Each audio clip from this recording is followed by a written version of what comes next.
Their names are Alice, Bibi and Elsie. They're the three girls killed in a knife attack at a holiday club. Alice was 9, Bibi just 6 years old, Elsie was 7. In Southport today, on the street where it happened, there were flowers and utter disbelief. It's just heartbreaking. It's just so heartbreaking. I've got a daughter of my own, and it's just made me, I don't know what to say. Just don't know what to say. You okay? Poor children. This afternoon, adding to the flowers left at the police cordon, the Prime Minister, alongside Merseyside's Chief Constable. How many more children? As someone in the crowd shouted, "How many more children?" I came here to pay my respects to the victims and families who are going through raw pain and grief. It's awful to contemplate what happened, to hear for myself the experiences of the first responders, what they had to deal with. It's really hard to take in. Some of those emergency workers returned today. The scene they faced after an attack so violent, with so many victims, most of them so young, is hard to comprehend.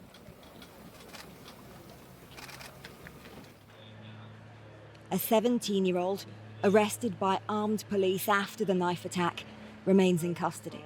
While 5 miles away, in the village where the teenager lives, police were still outside a house that was raided and searched yesterday. Merseyside police are leading this extremely important and serious criminal investigation. This was a horrific attack, and they need to be able to get on with that work, and they will provide us with updates. You'll understand that others should not be speculating or commenting in advance of those updates, and we really welcome the work of Merseyside police. But it's also important that they pursue every single angle of inquiry. Among the questions for the police investigation, why here? Why them?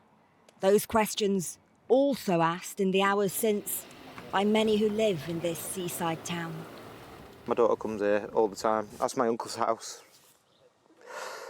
We know the girls that were teaching, we know the girls that were involved. It's just horrendous. It's horrendous. My neighbour knocked and said that she'd seen there was something on the news.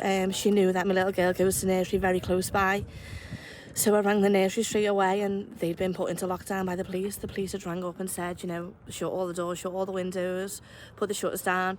And also wanted, obviously, all you want is for your child to be in your arms.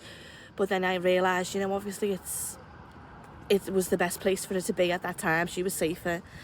I knew she was safe, I knew she was okay, but then my heart just goes out to the poor parents that, you know, the children went to a holiday club and they never came home. Today, online in a tribute, Taylor Swift, whose songs they were dancing to, wrote, "They were just little kids at a dance class." And in Southport tonight, at a vigil, in the thoughts of the thousands here, those who helped, those so badly hurt, and also Alice, Bibi and Elsie, who were so young when their lives were taken. Claire Fallon there. Now let's get more on the police investigation from our reporter Andrew Misra, who joins me now. Andrew, what more do we know about that investigation? Well, let's start with the suspect who remains in police custody tonight, accused of murder and attempted murder after being arrested by armed police yesterday. We know that he's a 17-year-old male from Banks, which is a village just to the north of here, and that he was born in Cardiff. He hasn't been named by police and he can't be identified for legal reasons due to his age.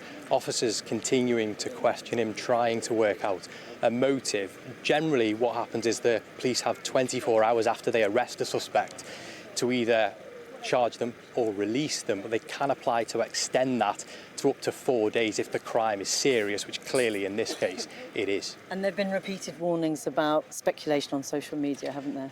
Yeah, that's right. It's becoming increasingly common these days for the police to issue warnings to the public against speculating online about crimes. But in this case, Merseyside Police has gone a step further and it's said that a name posted on social media in relation to the suspect was incorrect and urged people not to speculate while the investigation is ongoing. There were also false rumours circulating online.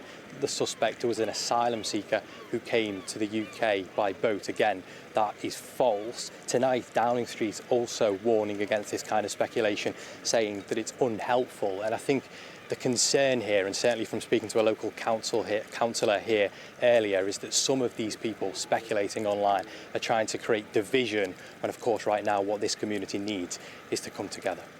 Andrew, thanks very much. Well, Steve Rotherham is Mayor of the Liverpool City region and he joined me earlier. I began by asking him for his thoughts on the news that 3 children have now died.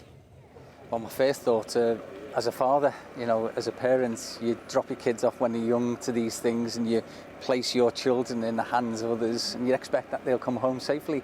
Not just safely, but they'll have enjoyed the experience. And that's what everybody did yesterday, dropping the kids off, and it ended with this tragedy, which now, as you said, has taken a 3rd life. I mean, obviously, in an incident like this, which is incredibly rare, obviously people are devastated, but they are frightened too. Yeah, the community definitely needs some reassurance. As you said, look, the likelihood of something like this happening a millions to one. There's so many things that go on with kids every single day, and they go on without incident. And to have something like this and the magnitude of what's happened, I think that's what has shocked most people, and that's why you've seen the outpouring of despair and grief. And anger as well. The Prime Minister came, he could only stay. Felt like a matter of seconds before he had to turn away. Lots of anger from some people saying to him, how many more children must die? Yeah, I don't understand that people want to weaponise the deaths of 3 children before the investigations have concluded. I think there's plenty of time to do that. Look, Keir Starmer came here as the Prime Minister of this country to pay respects to the first responders. He thanked them all individually, shook every single person's hand, and he came here to lay flowers, not just on behalf of Keir Starmer. He's the Prime Minister of the country, and that's what he did. And I don't think that it's appropriate for people to have used this occasion then to put forward some of their nefarious theories about what's happened. And he paid tribute to responders directly today. Yeah, very movingly, and no script, just explained to those people who took part in the operation yesterday that whilst they'll think that they've done their duty, they were just doing their job, it's far more than that, and it's very much something that the country thanks them for. I mean, you've said, and you've repeated what the police have been saying, that people need not to speculate, they need not to allow anger to be fueled by misinformation. How important is that in your view? Massively so, because there are things in which certain sections politically will jump on the bandwagon and try to cause some nefarious intent, and I hope that doesn't happen here. You're talking about an area where it's a very close-knit community and they don't need this. And look, at some stage, those people will go away. The legacy has to be that we rebuild the resilience and the trust here and get this community back on its feet as soon as possible. That is about, to a degree, getting information out to the public, though, isn't it? And people feel that that information about who may be responsible for this has been slow in coming. Well, it has to be verifiable, doesn't it? You can't just speculate, and some of the conjecture that was online was totally misleading, and we now know some of those details, but the Chief Constable was there and very much explained that as things become known, they will tell people, but also you have to take in consideration that there are many families who should be told first, and they will be in the right way informed of progress in regard to the investigations first and foremost, and then all of us at a latter date we'll be able to find that information out. So your message to people who are feeling grief and many people feeling anger and fear, what is that message? It's understandable, isn't it, that people will feel all of those emotions, but we will rebuild. Unfortunately, this is not the first time something of this nature has happened in the Liverpool City region. We've seen a number of tragedies, and in those communities people do come back together, and it's about that community resilience and cohesion, and that's what will happen here. There are still people now who are poorly in hospital. We need to be thinking of those people and not trying to make political capital out of something as tragic as this. Steve Rotherham, thank you very much for talking to us. Thank you so much.